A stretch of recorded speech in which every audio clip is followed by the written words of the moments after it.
चिपलेचं सुक्कं कालवण बनवते मी आज. आणि आज तुम्हाला या व्हिडिओमध्ये मी त्याची छोटीशी हिस्ट्री पण सांगणार आहे.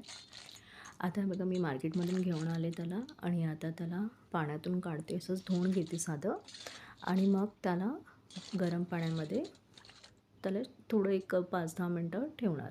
मग काय होतं माहिती आहे, त्याचं ते तोंड जे बंद आहे ना, ते ऑटोमॅटिक बघा ओपन होतं हीटनी.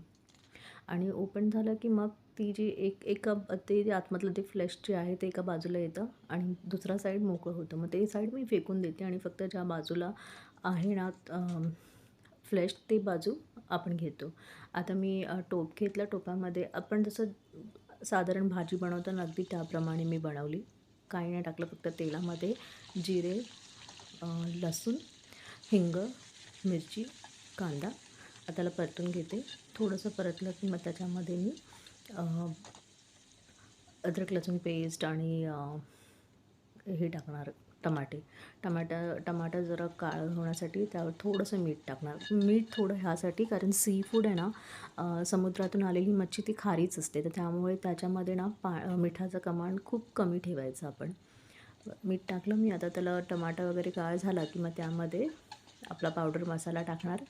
पावडर मसाला, थोडं कोकम टाकणार मी आणि रेडी.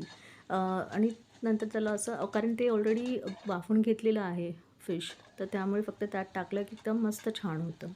आता मी तुम्हाला याची हिस्ट्री सांगते. काय माहिती आहे, हे सेलफिश जे आहे ना, हे कोस्टल साईडचे जे राहणारे लोक, जसं केरला, गोवा, त्या साईडला कोस्टल गुजरात त्या साईडचे लोक हे हा प्रकार खायचे. हे शिपल्यांचं कालवण करून खायचे. तर हे त्या 1970मध्ये, म्हणजे असं खूप मागे, तेव्हा ना ह्या फूडला गरिबांचं जेवण किंवा कोस्टल लोकांचं जेवण मानलं जायचं.